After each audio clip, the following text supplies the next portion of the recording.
Bonjour, bonjour à toutes et à tous. Alors, bienvenue dans cette masterclass où on va parler de d'être égoïste et de qu'est-ce que c'est être égoïste. Est-ce que déjà le son, c'est bon? Est-ce que vous m'entendez bien?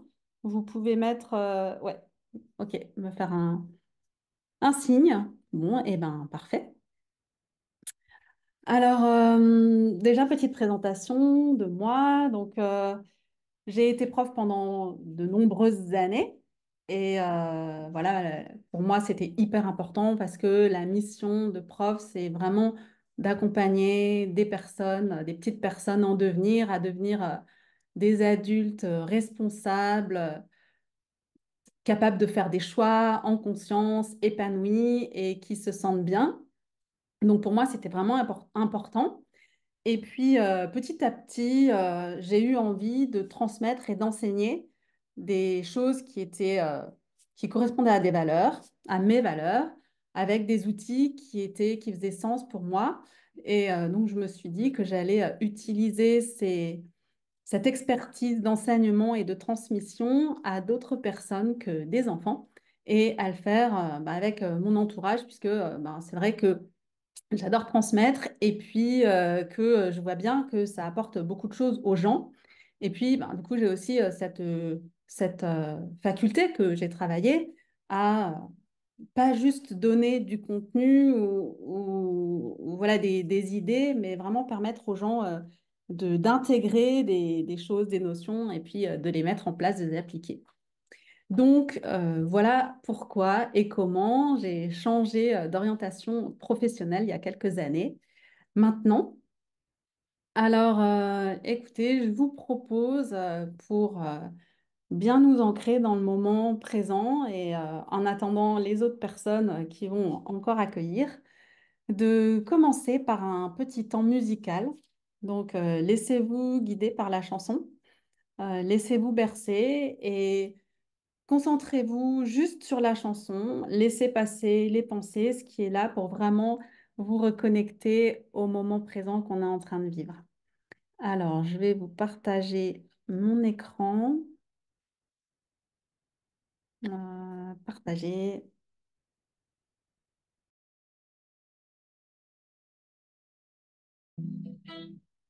J'espère que le son était bon. J'avais fait un essai avant et si jamais le son n'était pas bon, j'ai l'impression, d'après les signes que vous me faites, je m'en excuse.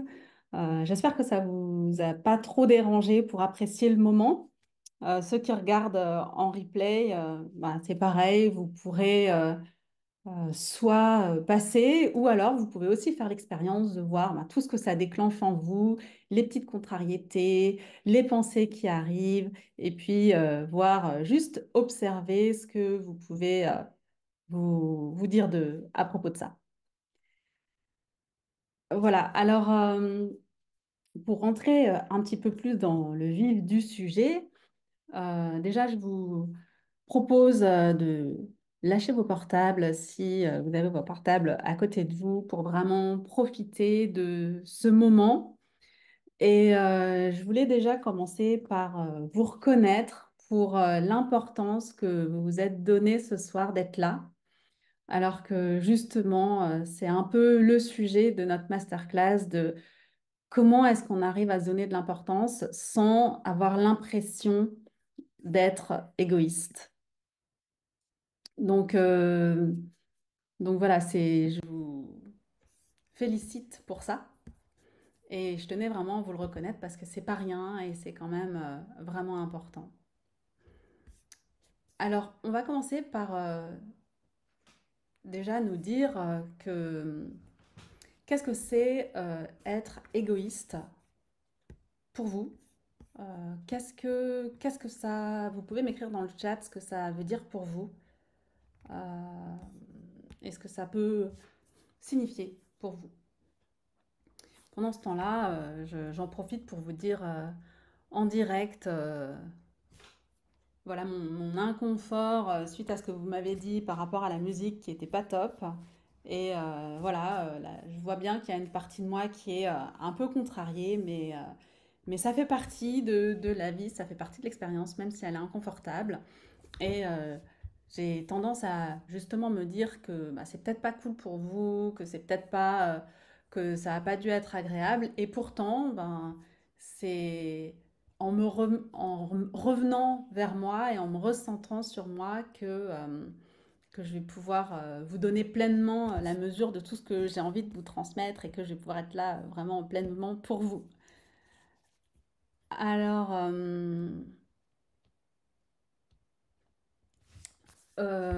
égoïste, c'est se faire passer avant les autres. Oui, c'est vrai que c'est la définition qu'on a en général, se faire passer avant les autres. Euh, et qu'est-ce que ça, oui, ou alors ne penser qu'à soi. Effectivement, se faire passer avant les autres, ne penser qu'à soi.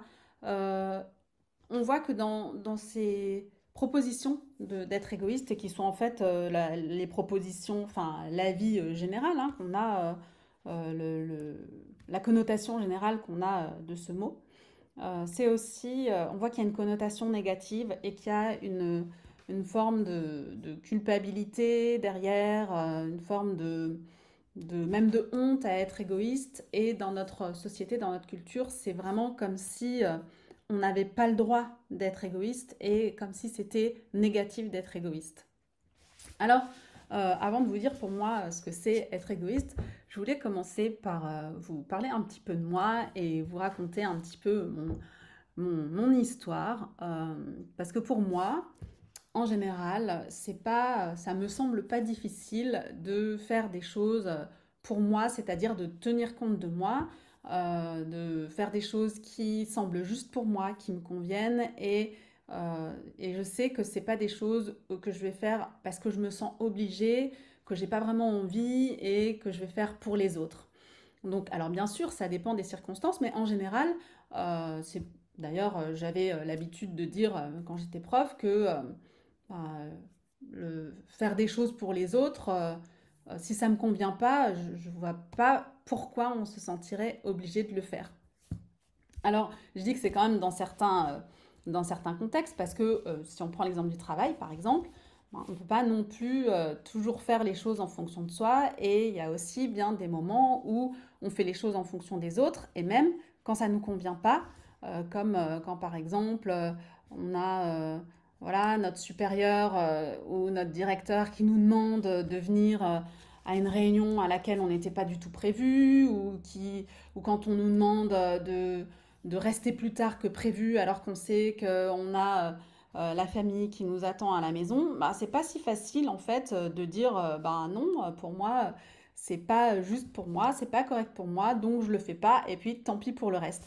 Et donc finalement, est-ce que c'est vraiment ça être égoïste? Et puis, alors, je vous dis que ça dépend des circonstances parce que j'ai aussi un petit côté sauveur qui se manifeste, qui pointe son nez de temps en temps.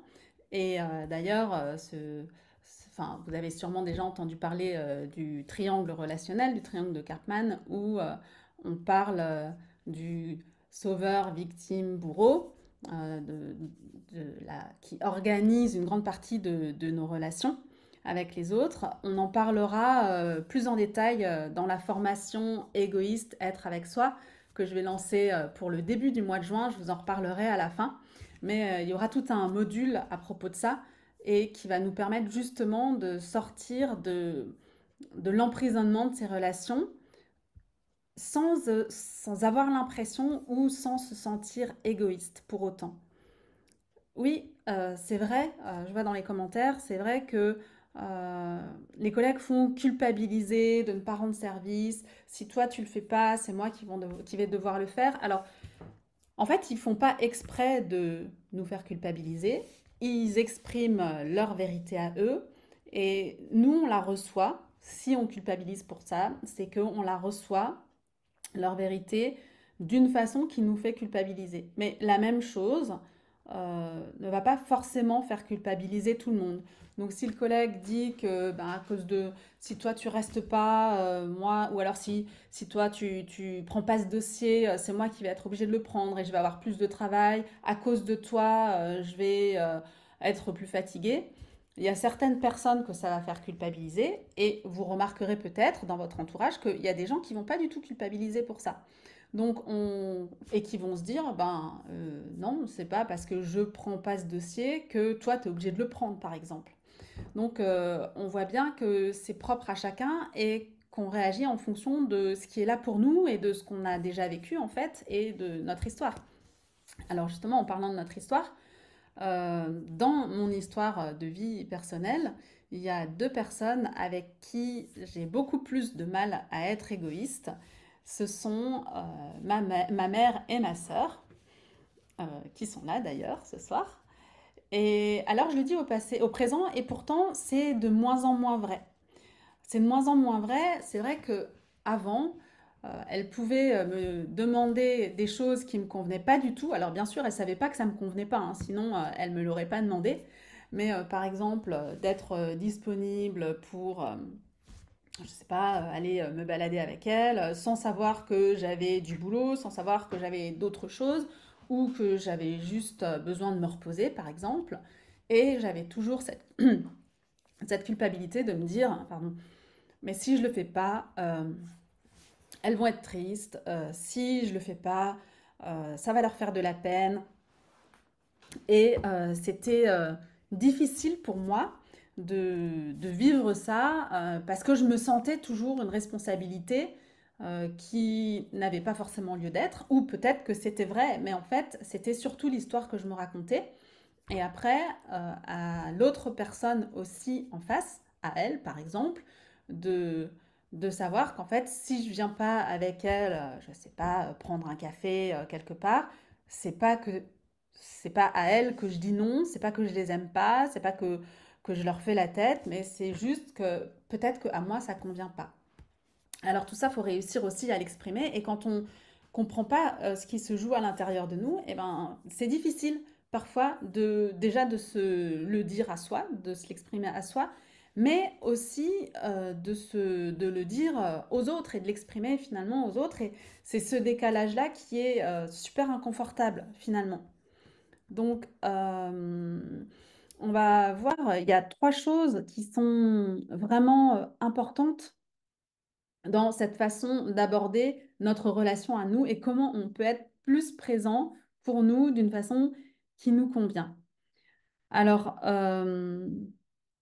je vois que oui, donc ma sœur qui écrit, quand tu acceptes plein de choses, moi aussi je fais pareil et on s'emprisonne. Depuis que tu le fais moins, ça me permet aussi de me libérer un peu de ça. Oui, effectivement, c'est vrai que le fait de prendre de la distance et d'arriver à être plus présent à soi, plus présent pour soi, ça permet d'arriver à écouter ce qui est là, à l'intérieur de nous, et du coup de sortir de relations parfois emprisonnantes, mais c'est toujours inconscient. C'est pas qu'on se dit, ah bah tiens, j'ai envie d'emprisonner l'autre dans cette relation, j'ai pas envie de lui laisser de l'espace ou de la liberté, mais c'est que finalement, à force de tellement vouloir bien faire pour les autres, que ce soit des gens qu'on aime très fort, comme sa famille, mais même des gens qui sont moins proches et qu'on apprécie ou même qu'on respecte, parce que par exemple, quand on parle des collègues de boulot, c'est pas non plus forcément des gens qui sont pour qui on donnerait notre vie, on va dire, mais pourtant, on a quand même une relation avec eux et on peut quand même s'emprisonner dans cette relation, et nous et eux, parce qu'à force de faire des choses toujours pour les autres, bah, les autres aussi parfois, ils se sentent obligés de faire des choses pour nous quand on leur demande ou même quand on leur demande pas. Donc oui, c'est vrai que c'est emprisonnant. Et depuis que je prends cette distance dans la relation avec ma mère et ma sœur, bah, finalement, la relation, elle est encore plus belle parce que j'ai appris à voir là où j'avais des blocages, là où j'avais des blessures, à vivre avec et à finalement bah, prendre ma responsabilité de ce choix de comment vivre en étant plus, en me laissant plus d'importance en fait. Donc, euh, donc en fait, ça change ma vie, mais finalement, ça a aussi un impact pour les autres. Et c'est ça finalement que je trouve beau dans cette façon de faire, c'est que alors que la définition, la connotation habituelle, c'est de n'être là que pour soi, de ne pas penser aux autres, en fait, pour moi, c'est différent. C'est plutôt quand soi-même, on arrive à se donner l'importance qu'on mérite. En fait, soi-même, on est la personne la plus importante de sa vie. Et toi aussi qui es là et toi aussi qui regarde le replay, tu es la personne la plus importante de ta vie. Avant même tes enfants, tes parents. Alors bien sûr, quand on est parent, on se dit non, la personne la plus importante de ma vie, c'est pas moi, c'est mes enfants. On peut le penser un temps, mais pourtant on remarque bien que quand les enfants ont grandi et qu'ils sont devenus adultes à leur tour, c'est plus du tout la même relation parce que bah, chacun a ensuite à charge de s'occuper de lui.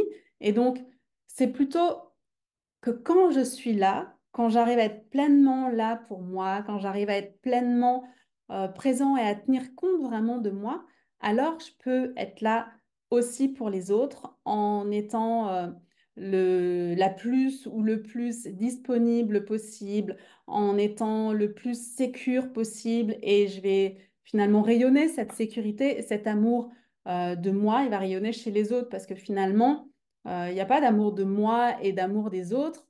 Alors c'est vrai que c'est un concept qu'on entend beaucoup en développement personnel, l'amour de soi. Oui, bien sûr, il y a de l'amour de soi, mais il n'est pas séparé de l'amour des autres. Donc plus on s'aime et plus on peut aussi aimer les autres. Et c'est, d'après moi, pour moi, c'est pas vrai que si tu t'aimes pas assez, tu n'arrives pas à aimer les autres. C'est comme quand on parle de la joie, il n'y a pas la joie à soi et la joie aux autres. Il y a la joie. Et en fait, il n'y a pas une frontière imperméable entre moi et les autres. Et finalement, être égoïste, c'est un peu ça, c'est être là pour moi et ça va rayonner pour les autres. Parce que finalement, c'est moi qui sais le mieux dont j'ai besoin. Seulement, parfois, on est tellement embrouillé que on n'arrive plus à savoir de quoi on a besoin. Alors, on est embrouillé par trois grands aspects, trois grandes choses notre système nerveux qui veut nous protéger. On est aussi embrouillé, et je vais revenir dessus, hein, on est aussi embrouillé par nos conditionnements, une façon de voir la vie qu'on croit vraie et qu'on pourrait peut-être envisager d'une façon différente. Et puis le troisième point, c'est les personnages intérieurs qui se jouent en nous et qui faussent aussi, qui troublent aussi un peu la donne. Alors pour commencer, déjà, est-ce que c'est OK pour vous? Est-ce que c'est clair ce que je vous raconte? Ou est-ce que vous avez des questions? Alors, je vois pas de questions pour le moment. Vous pouvez bien sûr les poser tout au long, enfin quand vous avez une question, vous pouvez la poser hein, dans le chat et je me ferai un plaisir d'y répondre. Alors pour commencer avec le système nerveux, selon le docteur Stephen Porges, qui est un médecin américain et professeur d'université qui a exposé la théorie polyvagale.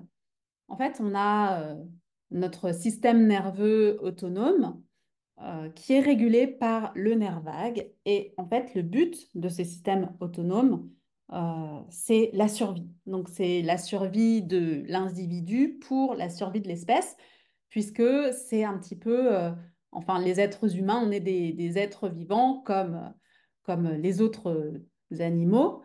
Sauf que nous, on est un peu plus évolués que les autres animaux, mais on a quand même dans nos mémoires cellulaires ce but de survie. Donc, il va toujours se demander si on est en état de survie.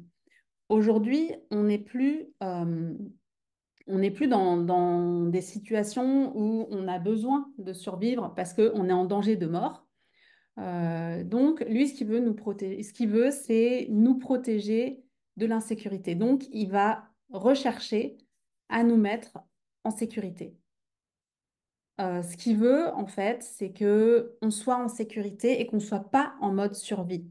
Je ne sais pas si j'ai été très claire, mais en fait, comme euh, il y avait des dangers quand on était enfin, dans la vie plus sauvage, on va dire. Donc lui, ce qu'il voulait absolument, c'est nous protéger pour qu'on reste en vie. Donc, on a différents états intérieurs qui nous permettent d'être en vie et qui nous permettent de pas être en mode survie, justement. Donc, par exemple, quand il y a un danger qui arrive, on va avoir le mode combat pour pouvoir s'en sortir, pour faire face au danger et pour pas rester là dans une situation qui ne nous convient pas. Si c'est trop difficile pour nous et qu'on voit qu'on n'arrive pas, tout ça c'est inconscient hein, bien sûr, et qu'on voit qu'on n'arrive pas à combattre, alors on va se mettre en mode inconsciemment, on va se mettre en mode fuite pour échapper au danger. Et si vraiment on n'arrive pas, on va se mettre en mode figement pour ressentir le moins possible l'inconfort. Et donc ça, par exemple, on le voit vraiment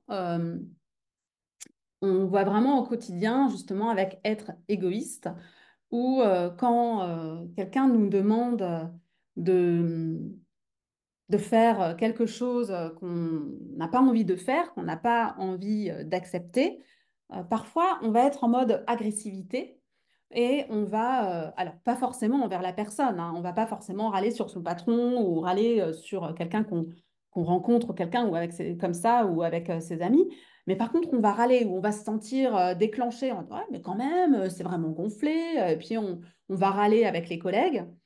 Euh, Parce qu'en fait, on n'arrive pas à faire autrement. Euh, Si, on peut aussi avoir d'autres moyens de réaction, comme par exemple la fuite, où on va acheter la paix en disant, bon, bah, ok, un peu comme ce que je vous disais tout à l'heure avec ma mère et ma sœur, où je disais, bon, bah, c'est bon, je viens parce que j'ai pas envie d'avoir d'ennui. J'ai pas envie, oui, effectivement, en plus, si le patron est en face de nous, j'ai pas envie de leur faire de la peine. Alors, en fait, ce qui se joue, c'est que euh, moi-même, c'est tellement inconfortable, cette sensation de cette idée que je peux leur faire de la peine. C'est ça que je veux pas vivre en réalité. Je crois que je veux pas vivre leur peine, mais inconsciemment, mon système nerveux, ce qu'il veut pas vivre, c'est mon émotion de culpabilité si je leur fais de la peine. Et donc, on peut avoir aussi ce genre de réaction, un peu de fuite, ou alors, donc soit on va accepter, ou alors la fuite, ça peut aussi être le mensonge. On va essayer de raconter un bobard en disant, ah bah vraiment, je serais bien restée, mais ce soir, c'est vraiment pas possible. J'avais un spectacle avec les enfants, alors que c'est même pas forcément vrai, ou alors c'est vrai, mais le conjoint, c'était prévu que ce soit le conjoint qui accompagne les enfants, par exemple. C'est donc tout ça, on voit bien que c'est des modes de survie. Du coup, on n'a vraiment pas, enfin, ça permet de se déculpabiliser par rapport à ça. Et puis, on peut aussi avoir la dernière réaction, le figement, où on reste là, on ne sait pas quoi dire. Un peu, vous savez, comme quand quelqu'un nous sort une vanne, qu'on est super mal à l'aise et qu'on ne sait pas quoi répondre. Ou quand on nous dit devant toute l'assemblée, devant tous les collègues, bon, ben, c'est toi qui vas t'occuper de ce client. Et nous, on est là. Ben, en fait, à l'intérieur, on n'a pas du tout envie. Mais finalement, on n'ose pas réagir ou agir et on ne sait pas comment faire autrement. Donc, c'est vraiment intéressant de comprendre ça parce que ça nous permet de sortir de ces états. Plus on va s'entraîner à voir nos modes de fonctionnement, plus on va réussir à sortir de ces états-là. Alors, bien sûr, ça demande de la pratique, ça demande de l'entraînement et ça demande surtout d'accueillir ce qui est là et d'accepter qu'on est en train de vivre cette expérience-là. Alors, on va pouvoir se mettre dans un état où on se sent en sécurité, qu'on appelle l'état de ventral.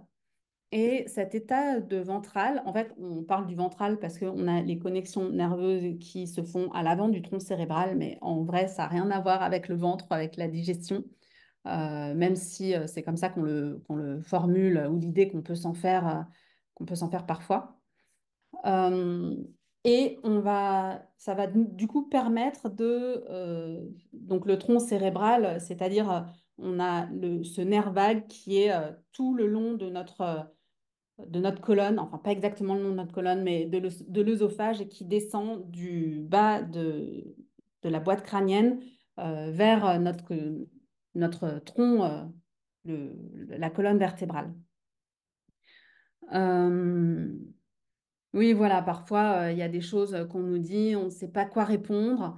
Et finalement, en fait, là, quand on est en sécurité, quand on arrive à être dans un état ventral de sécurité, on peut dire quelque chose sans répondre, justement, répondre dans le sens répondre de façon agressive, mais on peut juste exprimer si ça ne nous convient pas ou choisir en conscience de ne pas l'exprimer parce que, par exemple, on décide qu'on n'a pas envie d'utiliser notre énergie à ça, mais c'est pas dans une attitude de fuite alors. Et donc, ça veut dire qu'on va pas avoir cette énergie coincée dans notre corps qui fait qu'on est mal à l'aise après et qu'on se sent pas bien et qu'on culpabilise. Parce qu'on sait qu'on a fait du mieux possible au moment où c'est arrivé et qu'on a réussi à tout mettre en place pour retrouver cette sécurité. Alors, cette sécurité intérieure, elle n'arrive pas tout le temps, ça ne marche pas à tous les coups, mais plus on s'entraîne, et plus en fait, on envoie comme message à notre système nerveux qu'on est capable de retrouver cette sécurité intérieure. Et donc, ça permet d'être beaucoup plus apaisé et beaucoup plus sereine. Donc, notre système nerveux, il a des peurs. Et c'est ces peurs qui font qu'on se raconte des histoires. Donc, quand il a des peurs, c'est qu'il a peur de ce qui peut arriver. Il a peur qu'on n'arrive pas à gérer les émotions, en fait. Et cette peur, ces énergies, elles peuvent rester dans le corps et c'est ce qui provoque à terme, qui peut provoquer des douleurs, des maladies. Comme vous savez, quand on dit on en a plein le dos, et que on a mal au dos, ou comme quand on a tellement tenu que c'est les vacances et ça y est, on tombe malade et on est dégoûté parce que justement à ce moment-là, on n'aurait pas envie d'être malade. Ben, c'est un peu toute cette accumulation d'énergie qui joue en fait sur notre santé aussi physique, mais aussi sur notre santé psychologique, parce qu'au bout d'un moment, toute cette énergie qu'on dépense pour faire plaisir aux autres, pour être bien avec la société et finalement sans tenir compte de nous suffisamment, ben, c'est ce qui va faire que on perd de l'énergie et qu'on se sent moins bien.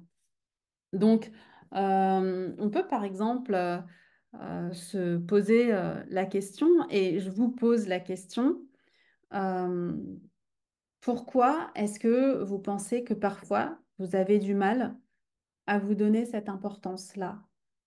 Pourquoi est-ce que parfois c'est difficile pour vous de vous faire passer en premier alors que c'est juste?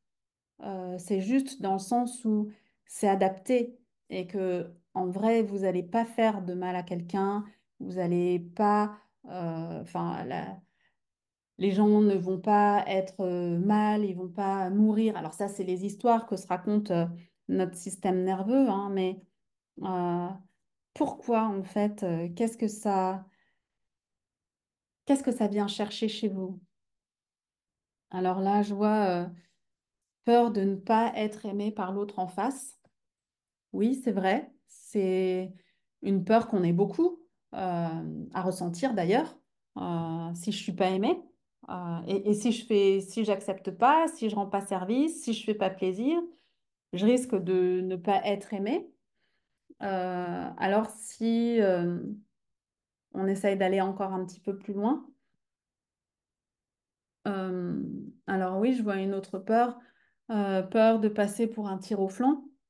Au travail, par exemple, ça peut être peur de un peu ce que vous disiez au début aussi, peur d'être trop centré sur soi, peur de ne pas tenir compte des autres, enfin de penser qu'on ne tient pas compte des autres, de penser que l'autre va se dire, ben, il ne tient pas compte de moi. Et qu'est-ce qui se passe en fait en vous à l'intérieur? Qu'est-ce que ça vient chercher, ça? euh, quand vous vous dites, ben, j'ai peur de ne pas être aimé, en fait. Pourquoi, pourquoi c'est grave pour votre système nerveux si vous n'êtes pas aimé? Alors oui, je vois aussi, parfois on peut se croire irremplaçable. Donc ça veut dire peur que si moi je le fais pas, ça va être moins bien fait, par exemple.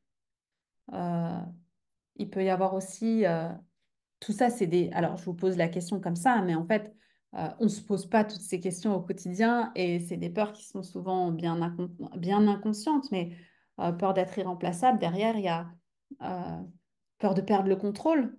Et si c'est pas moi qui le fais, comment ça va être fait? Alors, pour la petite histoire, hein, je vous raconte, on fait des travaux dans notre appartement et et pour moi, c'était très, très compliqué d'embaucher quelqu'un parce que pour faire justement ces travaux qui sont voilà, des travaux de rénovation, je me disais, mais si c'est moi qui le fais, je sais que ça va être bien fait. Si c'est quelqu'un d'autre, est-ce que j'en suis vraiment sûre? Donc, on voit là derrière, et au début, je ne l'avais pas vu, cette peur du contrôle, que si je fais confiance à quelqu'un, est-ce que je suis capable de faire confiance à quelqu'un? Ou est-ce que je veux tellement tout contrôler, tout maîtriser la situation que j'arrive plus à faire confiance alors que je ne suis pas du tout experte dans les travaux de rénovation dans le bâtiment. Voilà, oui, j'ai déjà fait de la peinture comme plein de gens, j'ai déjà fait de l'enduit, ok, mais enfin, ça s'arrête un petit peu là, qui est déjà bien, mais voilà, j'ai pas des compétences hyper poussées. Donc, vous pouvez et même peut-être vous noter ces questions et y repenser. Peut-être ça vous viendra aussi, il y a des choses qui vous viendront. Voilà, de pourquoi j'arrive pas à me donner cette importance-là. Alors, bien sûr, dans ce système nerveux, en fait, qui veut absolument qu'on soit en sécurité, il est très fort pour nous donner des rôles et pour nous identifier à, par exemple, la personne irremplaçable, mais pour nous identifier aussi à nos pensées, à nos émotions comme exactement là ce qu'on vient de dire, ou alors comme, mais si je suis pas là, par exemple, une maman, mais si je suis pas là pour mes enfants, là pour les aider à faire les devoirs, comment ils vont faire? Et puis il y a l'émotion de peut-être de culpabilité, ah ben mince, je suis pas là, ou le stress, l'anxiété, est-ce qu'ils vont réussir tout seuls? Et en fait, on est très fort on arrive vraiment à s'identifier inconsciemment, hein, bien sûr, à ça, à ses pensées, à ses émotions, à notre rôle, là, le rôle de maman, par exemple, mais c'est un exemple, il y a plein d'autres rôles, ça peut être aussi le rôle d'ami, mais si je suis pas là pour le soutenir, pour la soutenir, qui est-ce qui va le faire? Et on arrive vraiment à se raconter des histoires. Mais si on est un petit peu plus attentif ouais, et attentive aux histoires qu'on se raconte, on peut voir aussi que ces histoires, ces pensées, ces émotions, elles changent tout le temps. Et que, par exemple, il y a des moments où voilà, on va être avec notre meilleur ami, on dit, ah, mais qu'est-ce qu'on se sent bien, vraiment, c'est quelqu'un, je serai toujours là pour elle ou toujours là pour lui, je l'aime à la vie, à la mort. Et puis, la même personne, à d'autres moments, on va se dire, mais n'importe quoi, ce qu'il ou ce qu'elle raconte. Ça m'énerve, je suis pas du tout d'accord. En plus, il me comprend pas, il m'entend pas. Vous voyez, et pourtant, c'est la même personne, c'est juste d'autres pensées, d'autres émotions, d'autres histoires qu'on se raconte. Alors, on peut se poser la question, mais alors, si ça change tout le temps, ça veut dire que c'est pas vraiment moi alors, ou en tout cas, c'est pas l'ensemble de moi. Je peux pas m'identifier juste à ça puisque je suis ça, mais je suis aussi autre chose. Donc, c'est intéressant de voir ça et de se dire, ah, mais alors en fait, finalement, je m'identifie des fois euh, à des choses qui sont euh, peut-être pas tout le temps réelles.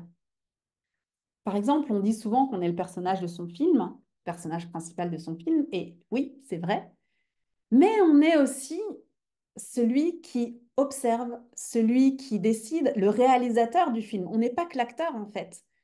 Donc, ça permet aussi quand on réalise ça, de se dire, peut-être que je peux regarder les choses autrement, peut-être que je peux observer les choses différemment. Et si c'était pas vrai, en fait, que j'étais toutes ces pensées, toutes ces émotions, toutes ces histoires, et si finalement, j'étais pas que la personne qui fait tout pour tout le monde, que la personne qui veut pas être égoïste, ou au contraire, et si j'étais pas la personne égoïste quand je faisais quelque chose.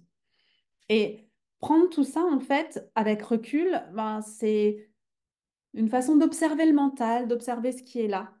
Et d'ailleurs, peut-être que vous pouvez observer que votre mental, il n'est pas tout à fait d'accord avec ce que je dis. Parce que dire, ben non, je suis pas une maman, non, je suis pas une amie, non, je suis pas l'entrepreneuse là qui est en train de vous parler. Enfin, si, mais pas que. Donc finalement, je suis pas ça. Mais alors, je suis quoi finalement? Et peut-être que vous pouvez voir, voilà, votre mental qui est un petit peu en train de râler, qui est pas tout à fait content, qui est pas d'accord. Et c'est normal, c'est complètement normal parce que justement, lui, son rôle, c'est de nous protéger de choses qui sont inconfortables pour nous. Et une chose qui est super inconfortable, c'est l'inconnu. Alors, si on change de croyance, si on change de d'idée, et encore, est-ce que c'est qui le on qui parle derrière? Pour lui, c'est insécurisant. Si tout d'un coup, on arrive à se dire, tiens, je vais prendre plus de place pour moi, il dit, ouais, mais il va se passer quoi après? Est-ce que, par exemple, est-ce qu'on va encore m'aimer? Sans voir qu'en fait, au contraire, plus moi-même je vais me sentir bien et en sécurité avec qui je suis vraiment, plus je vais être alignée avec qui je suis, et plus en fait les autres qui sont en face, ils vont se sentir bien, et c'est là qu'ils vont nous aimer ou pas. Et c'est OK si on n'est pas aimé par tout le monde. Et même si on pense à ses enfants, on va dire, ah ben non, moi j'ai envie d'être aimé par mes enfants. Bah, évidemment. Mais est-ce qu'ils nous aiment tout le temps? Est-ce que nous, on les aime tout le temps? Oui, on les aime tout le temps. Mais est-ce qu'il n'y a pas des moments aussi où ils nous agacent? Je sais pas, moi j'entends beaucoup de parents qui disent, oui, bon, c'est vrai, je l'adore, mais des fois quand même, là, il m'énerve trop. Ou même quand c'est son conjoint, par exemple, son amoureux, ou, ah oui, je l'aime à la folie, je l'aime de tout mon cœur, mais des fois je le déteste. Donc, oui, ah non, non, il y en a qui se disent jamais ça. C'est possible. Et c'est possible aussi que, il y en a qui sont en solution, en état de fuite et qui n'acceptent pas inconsciemment, toujours, de ressentir ça ou même de se le formuler. Je vois qu'il y a des petites réactions. Euh, Ça me fait sourire parce que, en fait, c'est tellement ça qu'on vit au quotidien. Mais quand on ne pose pas la conscience dessus, on y croit vraiment. On croit que c'est vrai. Alors, justement, ici, l'idée, c'est de se dire, et si en fait, il y avait un nouveau paradigme, une autre façon de voir les choses et de se dire, ben, en fait, je ne suis pas tout ce qui me traverse là. Je ne suis pas toutes ces émotions. Je ne suis pas toutes ces pensées. Et c'est OK qu'elles passent, c'est OK qu'elles soient là, mais je ne suis pas ça. Et ça aussi, c'est vraiment un entraînement. Et cet entraînement, on le fait, plus on le fait, et plus on le fait en douceur et moins dans la compétition et dans je veux réussir, et plus on arrive à se retrouver et plus ça fonctionne en fait. C'est pas le but, mais c'est la conséquence. Et justement, dans la formation égoïste, être avec soi, ben, on s'entraîne vraiment, je vous donne les outils pour que vous puissiez vous entraîner à faire ça. Donc, là, effectivement, on peut, pour revenir un petit peu à soi, voilà, qu'est-ce que ça veut, enfin, comment réagit votre mental par rapport à tout ça? Est-ce que vous le sentez un peu en réaction? Et c'est normal parce qu'il y a toujours une phase où, quand on a des nouvelles informations, une phase de non, mais n'importe quoi, le temps que le cerveau s'adapte. Ou alors, est-ce que vous êtes plutôt, donc là, en réaction, c'est plutôt en mode combat, ou est-ce que vous êtes plutôt en mode un peu fuyant et en vous disant, ah ouais, bon, j'ai jamais entendu ça, mais enfin, pourquoi pas? Ça peut être, ça peut être une façon de voir les choses, mais enfin, je ne sais pas si c'est vraiment vrai, si c'est vraiment pour moi. Ou alors, au contraire, bah, peut-être que vous êtes euh, en sécurité, en ventrale par rapport à ça, que vous avez déjà entendu parler de ça et que vous sentez que même si tout n'est pas intégré par notre cerveau parce qu'on n'arrive pas à comprendre ça de façon intellectuelle entièrement, que oui, ça fait quand même sens pour moi. Et la troisième chose, qui impactent sur le fait d'être égoïste et dont je vais vous parler ce soir dans cette masterclass, ce sont les personnages intérieurs. Alors, ils ont un lien avec justement l'identification, parce que les personnages intérieurs, j'en ai déjà cité quelques-uns, il y a différentes facettes, comme voilà, les parents, la maman, le papa, l'amoureux, l'ami, le professionnel, mais il y a aussi, par exemple, euh, le celui qui détient les cordons enfin, de l'intendance, le garant du de la santé physique, le, celui qui veut, le sportif. Voilà, il y a plein de personnages intérieurs différents. Et on voit qu'ils sont aussi beaucoup dans le mental, l'homme ou la femme d'affaires, par exemple. Euh, alors, par exemple, imaginons euh, le garant du corps physique qui sait que c'est important de faire du sport et qui a envie de prendre un abonnement à la salle de sport, mais il y a aussi l'homme ou la femme d'affaires qui se dit, ouais, mais bon, c'est cher quand même. Vraiment, j'ai pas vraiment besoin de ça en ce moment. Il peut d'ailleurs se dire ça pour les, les formations. Les formations du bien-être ou du développement spirituel, par exemple, ouais, bon, mais encore des sous. Et là, il est en opposition avec le garant du bien-être plutôt mental, psychologique. Et donc, on voit qu'il y a des interférences comme ça, des petites crispations. Et donc, tous ces personnages-là, ils ont aussi les différents états dont on a parlé tout à l'heure. Alors, la plupart du temps, quand ils viennent à nous, quand ils se manifestent à nous et qui nous mettent en résistance, c'est quand ils sont dans leur rôle de protecteur et qui veulent nous protéger de vivre un inconfort.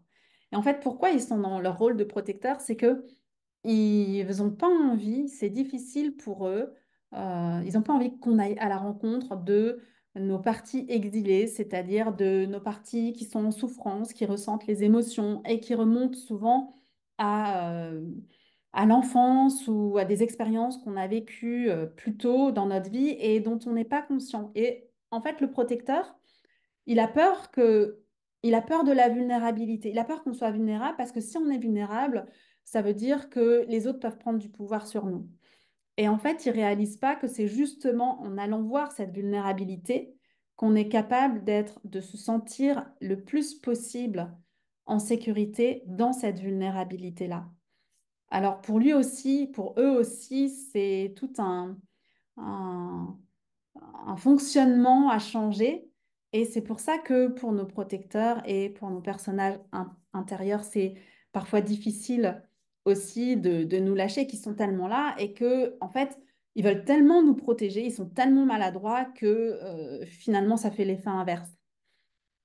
Oui, alors effectivement, comme je lis dans le chat, euh, en fait, les expériences, parfois, elles sont tellement difficiles, elles ont été tellement difficiles dans notre vécu qu'on préfère les oublier. Alors, c'est pas on, et c'est sûrement pas conscient et consciemment, de façon consciente, mais c'est un mode de survie, en fait. C'est tellement dur pour une partie de nous de vivre ça que on le met de côté. Et d'ailleurs, euh, on parle de mémoire post-traumatique qui est perdue. Des fois, des choses trop difficiles, qui ont été trop difficiles à vivre dans notre vie, on les oublie carrément et on ne se rappelle même pas qu'elles ont existé.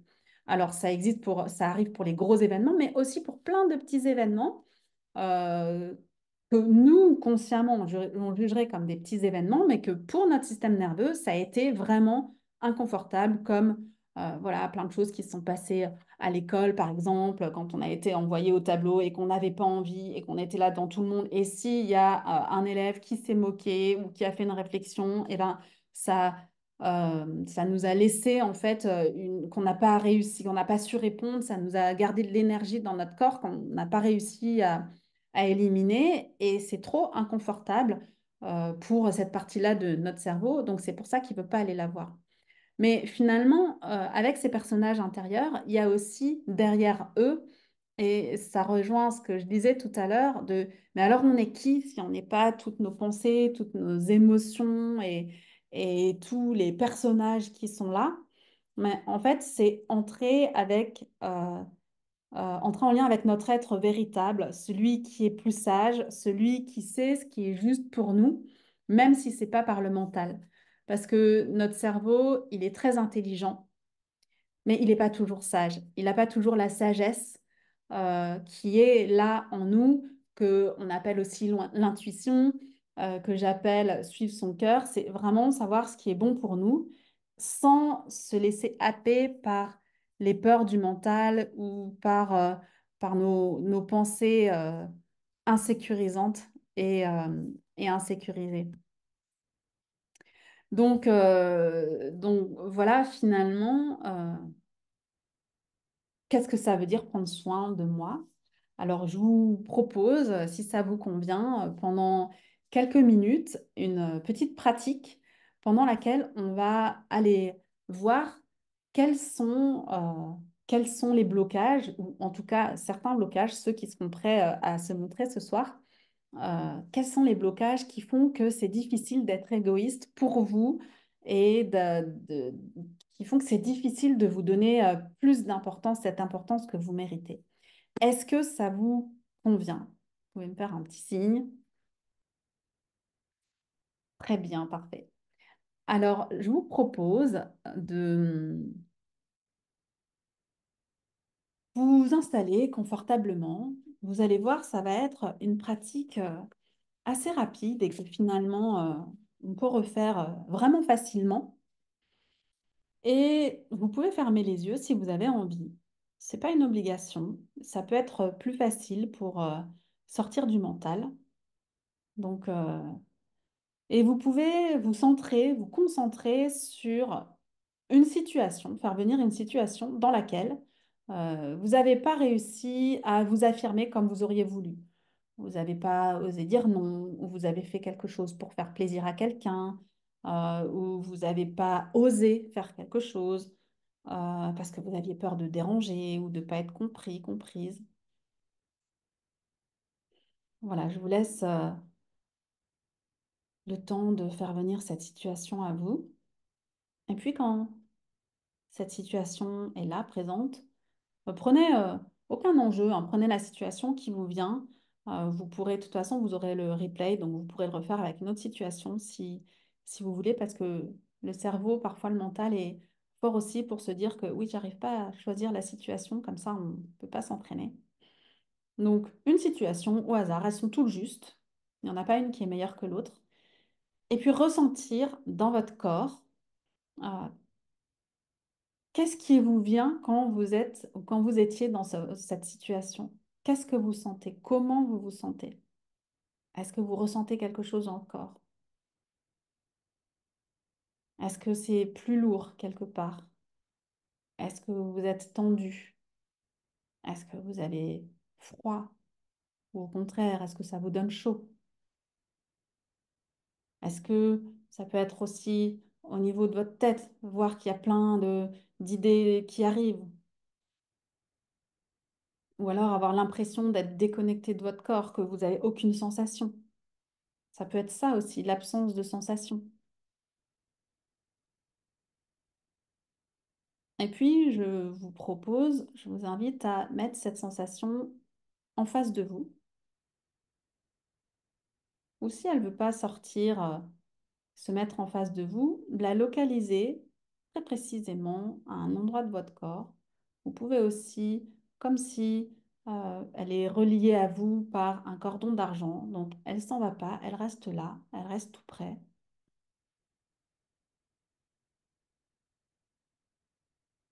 Et puis voir à quoi elle ressemble cette sensation. Est-ce qu'elle pourrait être visualisée? À quoi elle pourrait ressembler?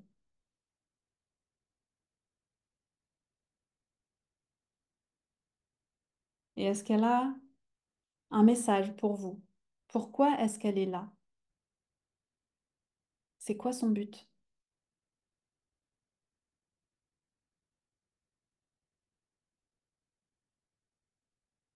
Alors peut-être qu'elle peut vous donner un message. Et dans ce cas, c'est super, vous pouvez le noter mentalement. Mais peut-être aussi qu'elle n'est pas prête à vous donner un message et vous pouvez la rassurer en lui disant que c'est OK. Si elle n'est pas prête à le faire tout de suite, que on pourra revenir peut-être une autre fois quand elle sera prête.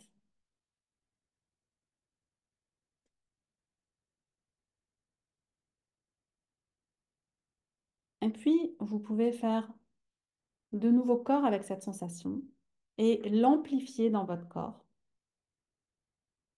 Et peut-être vous remarquez combien c'est désagréable, que c'est pas confortable et que vous n'avez pas forcément envie qu'elle soit là. Mais continuez quand même de maintenir sa présence, de maintenir les sensations. Et puis, vous pouvez maintenant vous adresser à elle en lui disant que vous la voyez et que vous comprenez qu'elle soit là. Parce que c'est vrai que ça a été difficile à ce moment-là de se sentir comme ça et qu'elle fait partie de vous, donc vous l'accueillez, vous êtes là avec elle, vous la comprenez. Et puis, vous pouvez lui envoyer plein d'amour sous forme soit de lumière, soit d'une musique, soit d'une image qui vous fait du bien, qui lui fait du bien.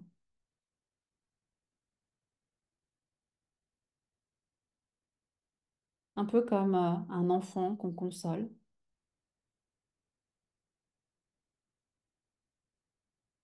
Et puis, on va terminer cette pratique en utilisant notre corps, justement.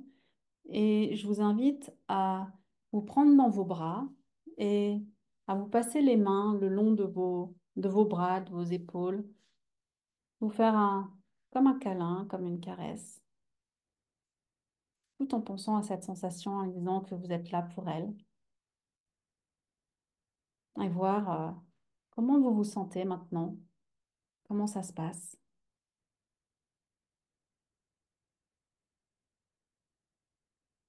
et voir comme peut-être vous pouvez ouvrir les yeux maintenant, comment vous vous sentez plus léger, plus légère, ou pas. Et si c'est pas le cas, c'est OK, mais vous verrez que, il y a des choses qui vont certainement changer au cours des minutes ou des heures qui viennent.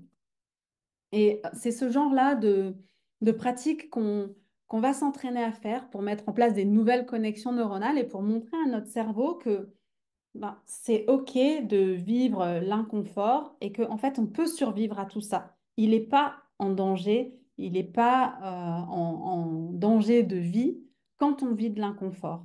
Alors, bien sûr, il va y avoir des situations diverses qui vont être plus ou moins importantes, mais l'idée, c'est vraiment de lui faire comprendre ça pour pouvoir faire équipe avec lui, pour que le but, en fait, c'est pas qu'on joue l'un contre l'autre. On ne veut pas qu'il y ait plus de mental, plus de cerveau, plus d'ego. Au contraire, on a besoin qu'il soit là, parce que s'il y a un vrai danger, eh ben, faut quand même bien qu'il nous protège.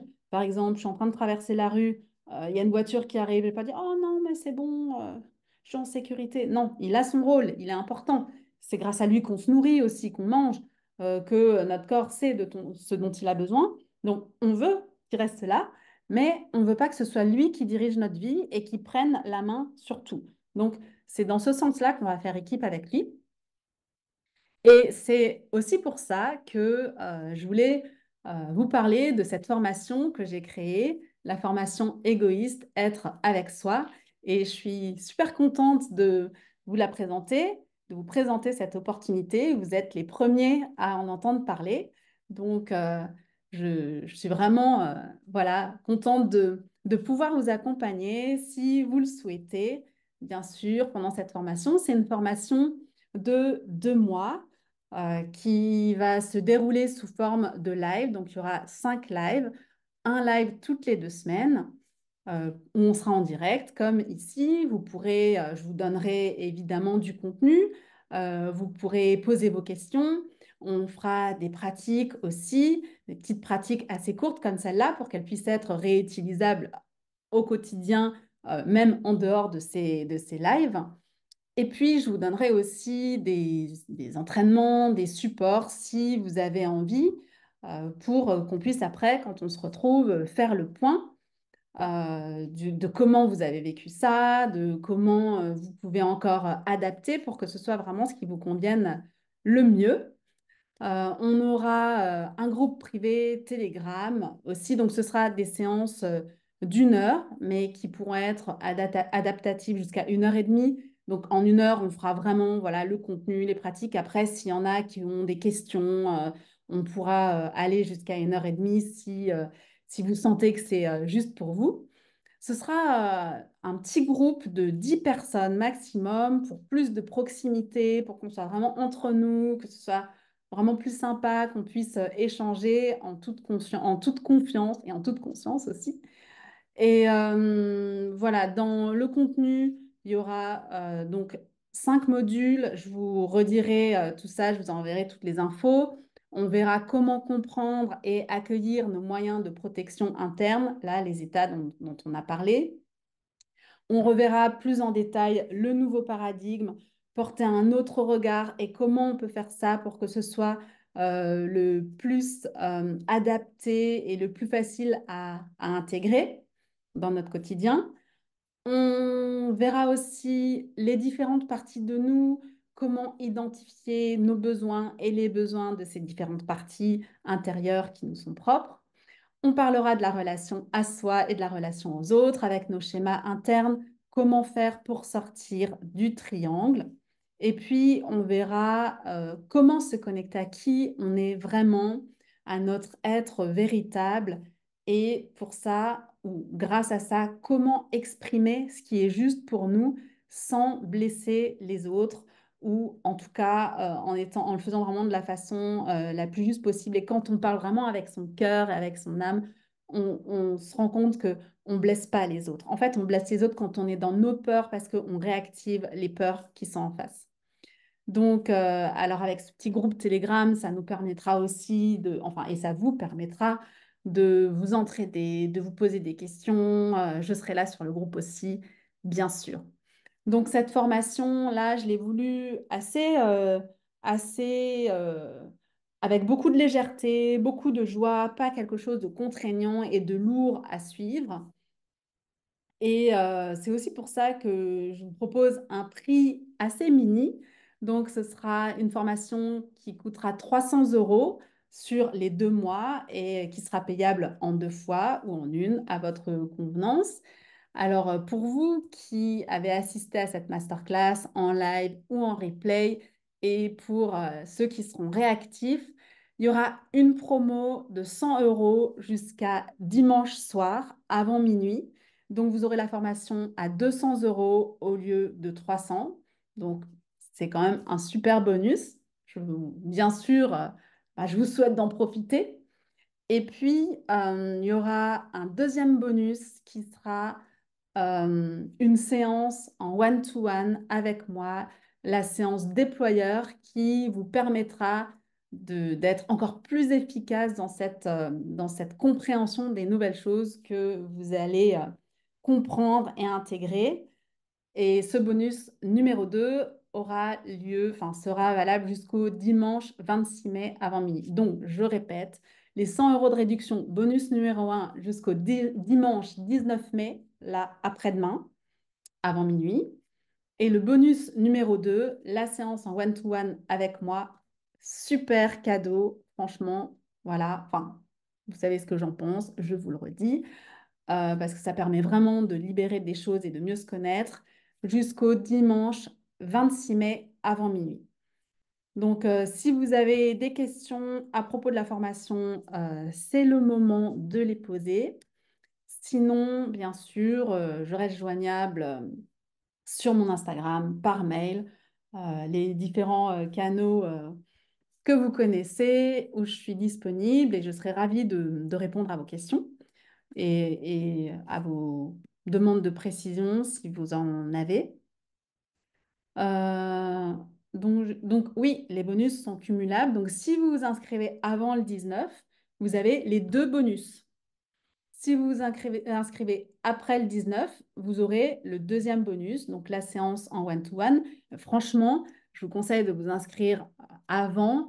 De toute façon, donc c'est dimanche 19 jusqu'à minuit. tout le week-end en fait. Vous avez vraiment tout le week-end pour vous inscrire. Alors, vous inscrivez pas à 23h59 parce que si vous ratez votre manip, ça se bloquera automatiquement et vous louperez le bonus. Donc, ce serait un peu dommage.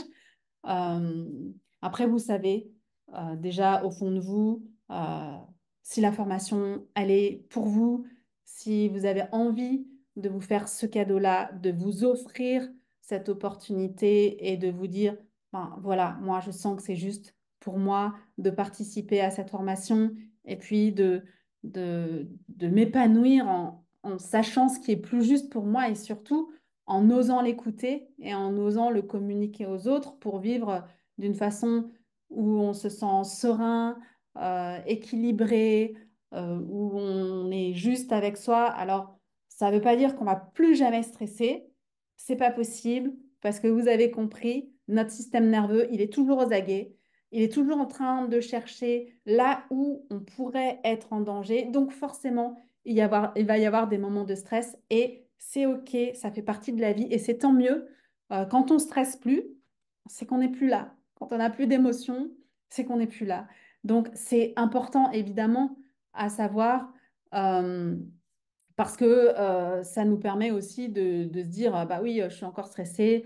euh, donc, qu'est-ce qui se passe? Est-ce que la formation, ça n'a pas marché? Bien sûr que oui, ça fonctionne, mais plus on s'entraîne et plus le temps où on accueille son stress, on accueille ses émotions, plus ça va être court et plus on va devenir inconfortable avec l'inconfort. Donc voilà, je vous souhaite vraiment de poursuivre l'aventure ensemble, que ça vous convienne, que ça vous plaise, que ça vous appelle. Après, faites-le vraiment pour vous. Ne le faites pas pour faire plaisir, je ne sais pas à qui, mais faites-le vraiment parce que ça vous appelle, parce que c'est juste pour vous, parce que vous le sentez. Réfléchissez pas 3 ans avant de prendre votre décision. Si c'est juste, vous le savez, et allez, on y va. C'est aussi pour ça que je vous ai laissé un délai assez court pour le bonus. En même temps, pour le bonus numéro 1, en même temps, je ne veux pas non plus pénaliser les modes les cerveaux qui sont plus en mode un peu de fuite et qui vont avoir plus de temps. C'est pour ça que je veux quand même que vous ayez le deuxième bonus. Mais voilà, je vais m'arrêter là parce que je pense que j'ai tout dit. Je vous retrouve avec joie sur les réseaux et vous pouvez toujours prendre un appel avec moi, vous le savez. Je vous remettrai le lien dans le mail et je vous dis du coup à tout bientôt. Je vous souhaite une bonne soirée et puis surtout, je vous remercie aussi pour ce temps qu'on a passé ensemble. J'ai passé une bonne soirée. J'espère que vous aussi. J'ai vraiment aimé partager ce moment avec vous, aimé vous partager tout ça. Et j'espère qu'on va continuer ensemble. Je vous dis à tout bientôt. Au revoir.